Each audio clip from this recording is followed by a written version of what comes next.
In the next edition of It's About Money, my guests will be from the Rochester International Council. In the global world, we are looking at many different facets of the international community in Rochester. So stay tuned for our next program.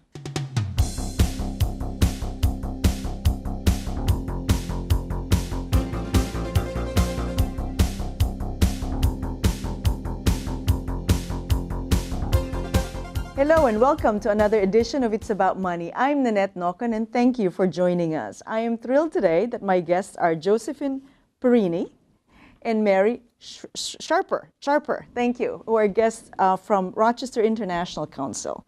And I've been a part of the organization as a volunteer, and I'm excited to have both of you join me today. So tell me, what does Rochester International Council do? Well, Rochester International Council actually started in 1948. And the women of Rochester back then realized that there were a lot of international students coming into Rochester at the universities, and they were so lonely. There's no family.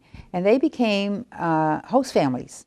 So each international student was connected with a host family and made them feel more comfortable as they did their studies at the University of Rochester and RIT.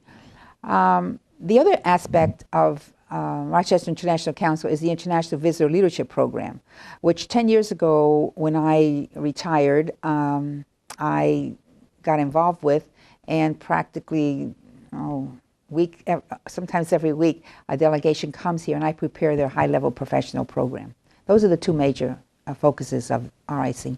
Great. Can you talk about the delegation? Are those delegations brought to here by what organization? Well, the International Visitor Leadership Program is under the auspices of the Department of State, the Bureau of Cultural and Educational Affairs. The State Department identifies mostly developing countries who may have a need, and that need can be leadership for women, it can be the court system, the school systems, whatever the focus or topic is. They go into a country and work with the embassy and the people there, and they come out with a project. They give it a budget. The budget determines how many people can come. I've had as few as 3. I've had as many as 25.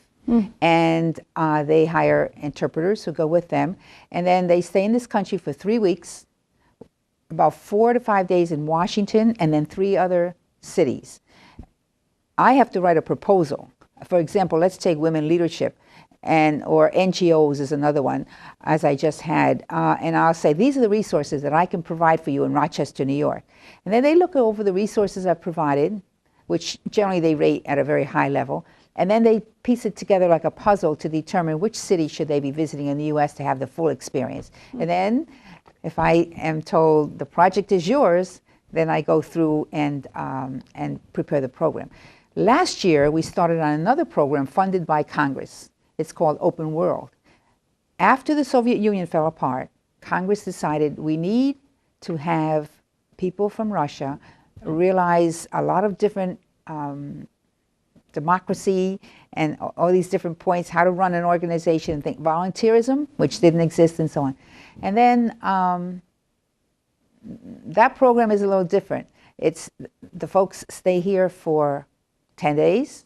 They visit no other city other than Rochester, so I do everything from government to schools, and there are specialized theme appointments, and they stay in people's homes, which if any of your viewers wish to contact me to have someone stay in their home, that would be fine. But more so, I look for families who like to have them for dinner. I see. Very nice. So it's really, you're trying to introduce and sell the Rochester community to the international population and hopefully have a lot of economic impact there as well, besides the friendship.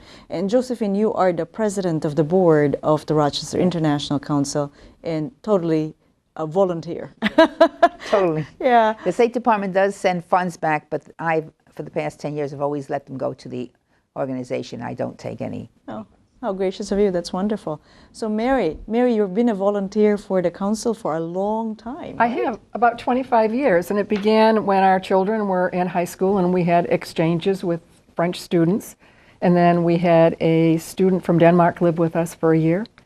And when Martin left, we wanted to continue to have an international relationship, so we joined this organization, and we have had students ever since. And it has been so much fun. Our first student was a woman from India, and she now teaches at Georgetown University, and we stay in touch with her. And in recent time, the last 5 years, we've hosted Chinese students. And we started with 2, and we had them for Sunday night supper maybe every 3 weeks or so. And one of them called one evening and said, "I'm going to bring some friends, is that all right?" And there were 10 of them who came. Oh my. And what struck my husband and I was that they were so thrilled to have an opportunity to see how Americans live.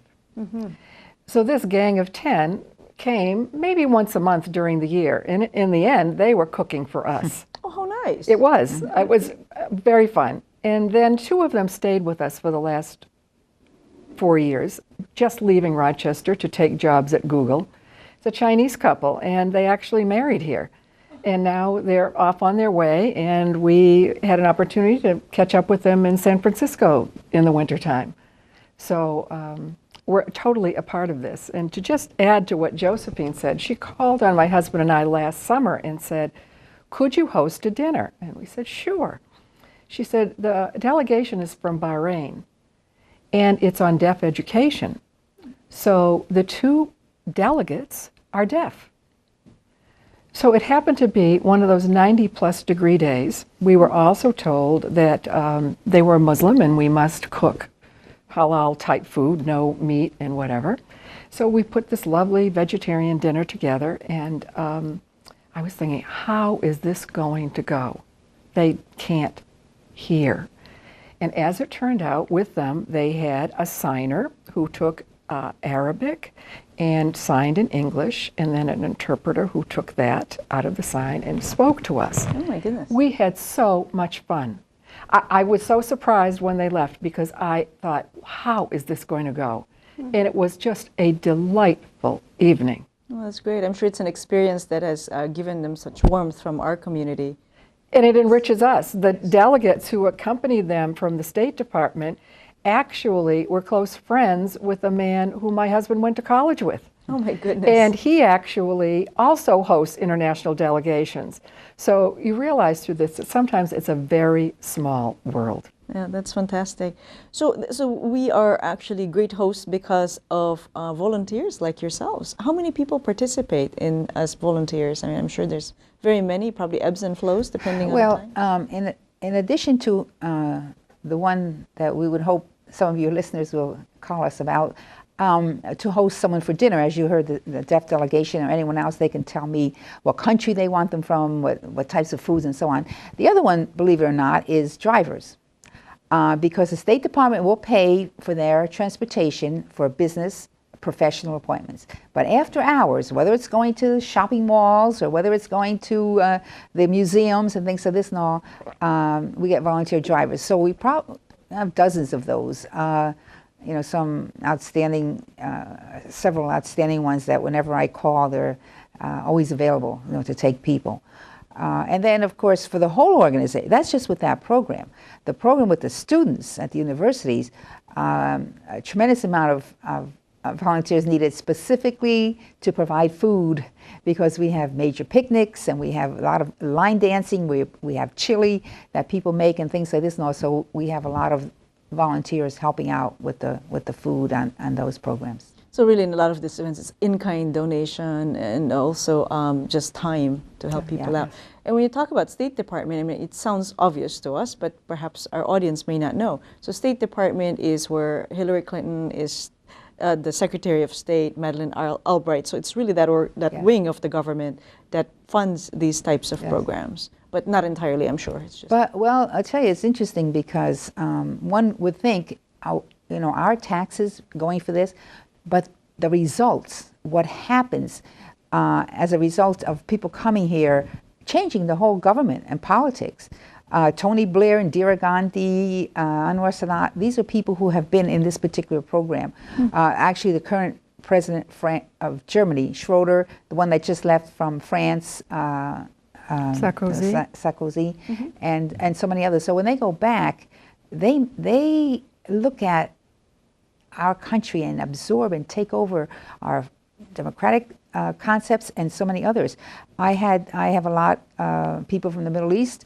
One imam who was like in a Christian religion bishop, wrote a column when he went back, and he said, I had tremendous insight into what Americans are really like, not at all what I was told or what I was believed.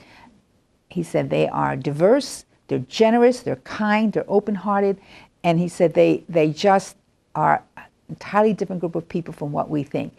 That article was picked up by the U.S. Embassy, was sent over to the State Department and sent to me to show what they had learned here with a program at Nazareth College with Dr. Shafiq, the president, Don Braveman, on interfaith understanding and studies and so on, so that they, met with them and exchanged information. Very nice. Must make you feel wonderful. Oh, yeah. This kind of impact. Right. And you never know. A host family can end up hosting someone who might be president, prime minister in the future. Right. Yes. You just never know. That's right.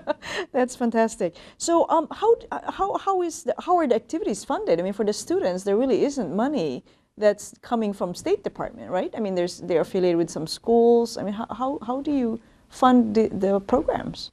We do have some funding that comes from the U of R and from RIT. All right. And actually, U of R supplies an office that we have on campus.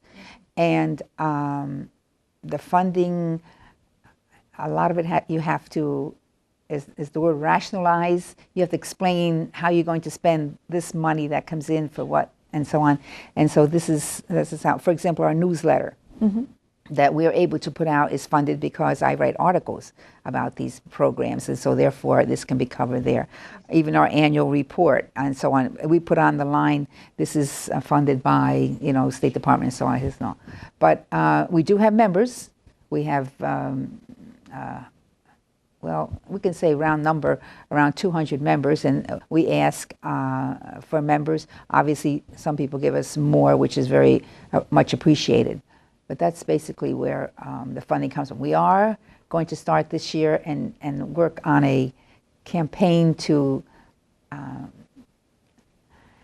ask different corporations, the community, and so on, if they, would like to support us. So we're going to be working on that. I see. Great. That's terrific. Because there's a lot of expenses associated, even though it's largely a volunteer organization, even printing, postage, and the like. But it's nice to have some support from the schools. Now, you've mentioned the University of Rochester and RIT, but are other schools also involved? Do they also have students involved who might want to host family, or is it limited pretty much to the two schools? We have done a little reaching out to Monroe Community College, Nazareth, St. John Fisher. Probably not as much as we should have. They do have programs like on their campuses, but I think as we are able to have more funds, that we can reach out and include some of them in our activities, because they have come. In other words, maybe there's someone on the campus of the U of R who has said to someone who he knows at Nazareth College, why don't you come with me? And we accept all the students for our activities. And so to make it a more formal program where we can work through their offices and so on to set up the host families and things of this and all, we have to do more work on that. Yeah, well, that's great. It's always an opportunity for people to volunteer, get involved, and really be connected with the international community. My husband and I have been involved for a good 15 years or so, and we've had many wonderful students from India, from Japan, from Germany, from Singapore, China. It's just amazing. Poland, it's just amazing how much they're very much similar and how much they're different, and it's great to learn about their cultures and have them appreciate ours. Even the simplicity of showing them where they might be able to find some of their native foods, Yes. as a store, and not knowing that. I mean, I know our Japanese students were just delighted when the Wegmans near the U of R was demolished, that we showed them where the Japanese store was, and they were very excited. So, right. Anyways, well, we'll take a quick break, and we'll be right back. My guests today are Josephine Perini and Mary Charipar, and we're talking about the Rochester International Council. Stay with us.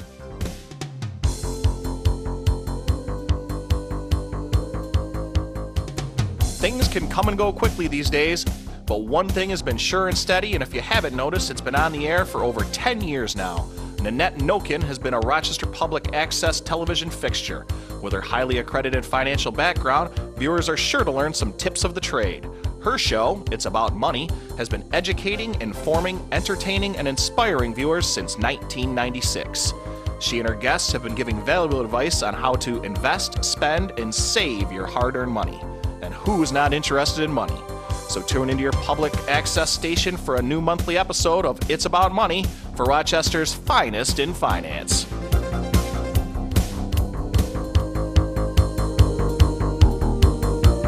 And we're back. Thank you for joining us. My guests today are from Rochester International Council, volunteers Josephine Perini and Mary Charipar. Thank you very much again for being here. Now, Mary, as a longtime volunteer for the International Council, you've had a lot of experience with many students. Tell us about how different what's offered in Rochester compared to other communities when it comes to hosting international students. Well, it's my understanding that if you were a university student somewhere in the United States of America, you probably would not have an opportunity to get into American homes. You'd be on the university campus and you might just be associated with the other few foreign students at your college or whatever. This community is a wonderful resource with this organization because it truly finds a way for any student who wishes to know more about an American family and be a part of their family. It's going to happen here. And so I think I might have said before, it enriches the student's life, but it certainly enriches the host's life as well. So I just think it's a wonderful thing, and the effort that is being put in to matching students with receptive families is just so valuable and important. And I'm sure there's always more students than families when it comes to hosting. I believe there are more students, yes. Yeah. Because sometimes, we've hosted and other students come along, like you've mentioned. You Yes. get a good group of people and you just welcome them. Of course, yes, Yeah. yes. Yeah, actually, one of the most interesting guests we've had were the Japanese students, and we invited them for Thanksgiving. And they told us that they were very nervous about coming to our home for Thanksgiving because they thought that we would get them involved in some sort of ritual. And we said, no, it's just about eating a lot of turkey. So we had a great time. But anyway, let's talk about the financial impact of what the Rochester International Council does to our community. I know there's some sort of measurement available on that. Isn't there, Josephine? Well, we have, you can start with the hotels. Okay. So hundreds of nights of hotels that are paid for people to stay there. Then we have the transportation that we pay, for that. And then depending on who and from where and their interest, is a large amount of money that's spent for shopping.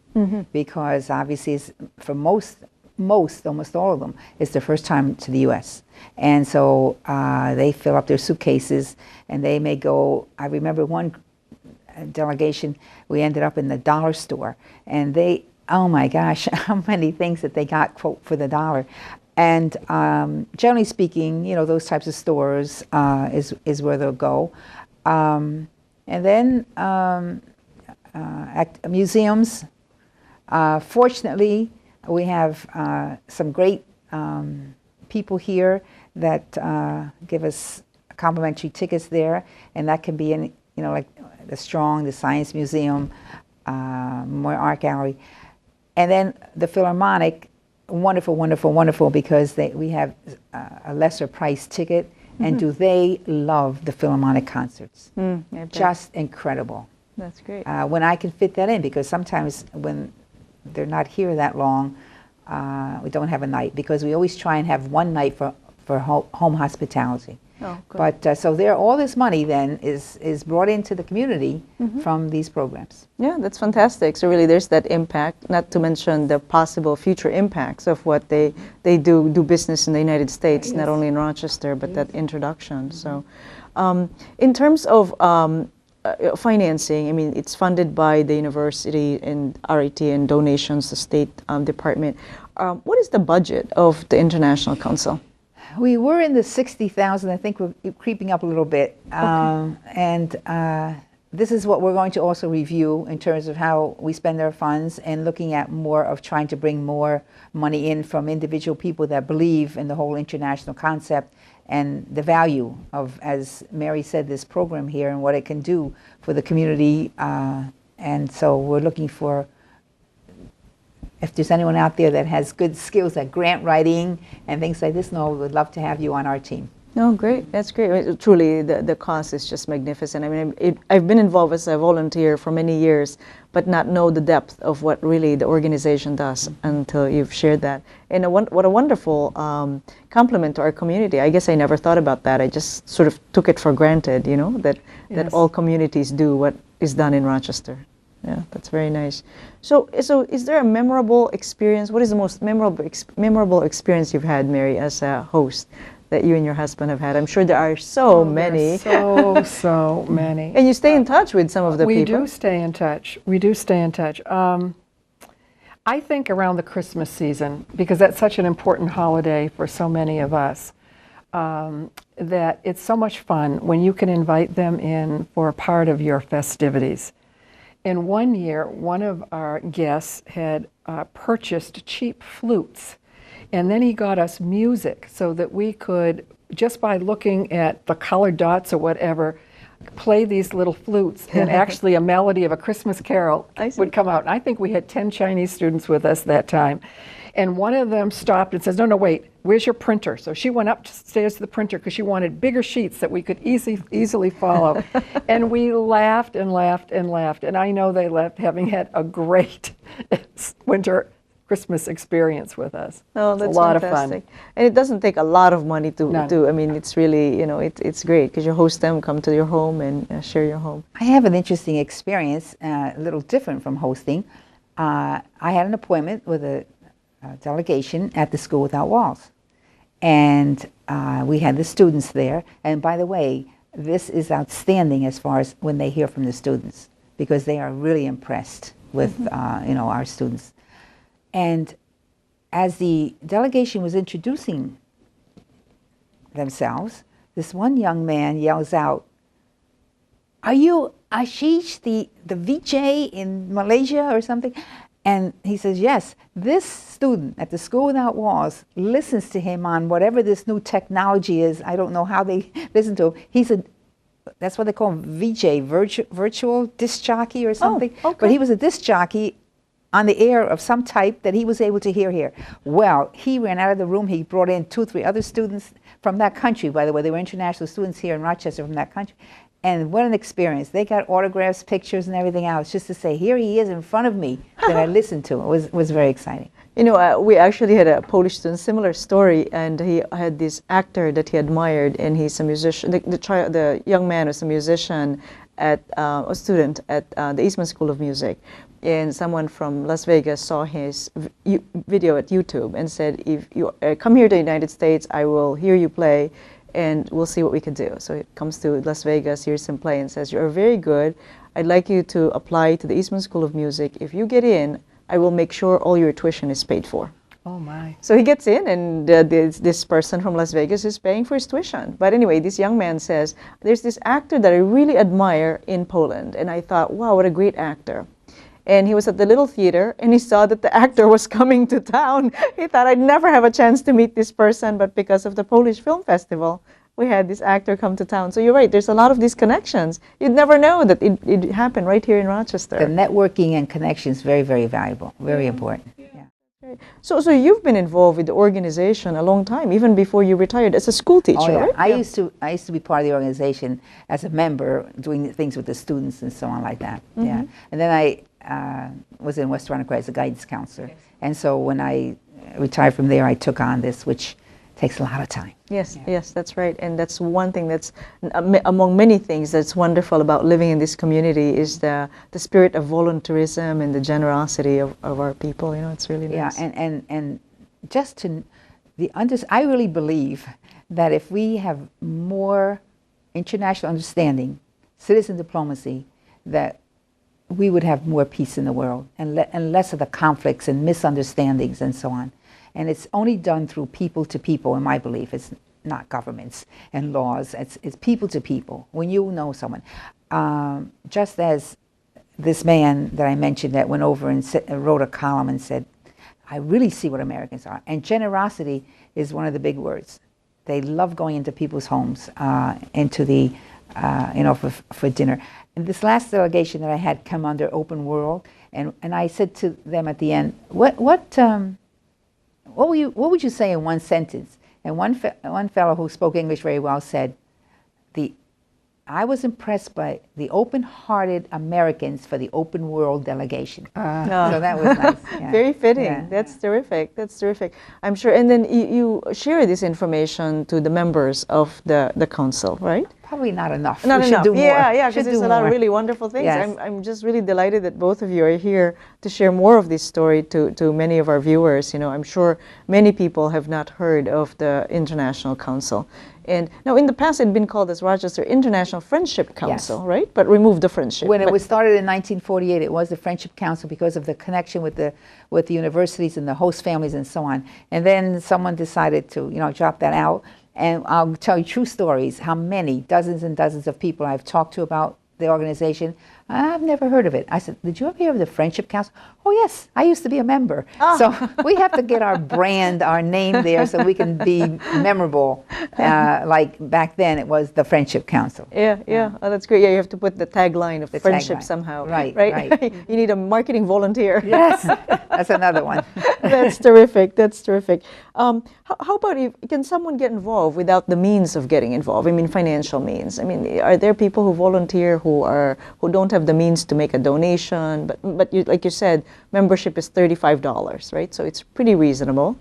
And sometimes if I put out the word, I need host families for this many people, blah, blah, blah, this. And if I am not able to get enough members to come through, I'll ask friends of mine. So for something like that, you can host the families.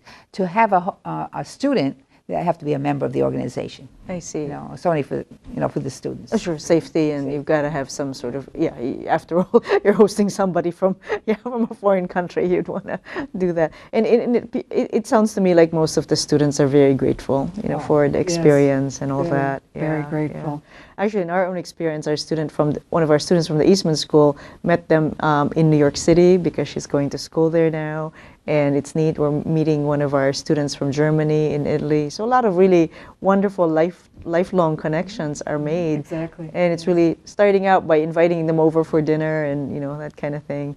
And like you said, Mary, earlier, there's a lot of laughs that are shared. Yes. Yeah. Yes. A lot of funny stories. Yes. Yeah. Many. And when they bring their parents over, have you had that where they have the parents Yes. will come to your house Yes. also when they come to visit? Yeah. Yes, we've done that as well. Actually, we had one of our students was only 16, and the parents came, and because they were very nervous dropping off their student from the other side of the world, and after meeting us, they felt really comfortable because they knew that they could email us, they could tell us what kind of support their student, their daughter might need, and it was wonderful. And we have members who've gone to weddings and births of babies and across the world, to join them. Yes. Yeah, it's great. Well, I applaud you both for volunteering for the International Council, the Rochester International Council, and reaching out to many peoples of the world. And besides the economic benefit, there's the benefit of just global peace and harmony. So, And we thank you for being one of our strong supporters and members. thank you.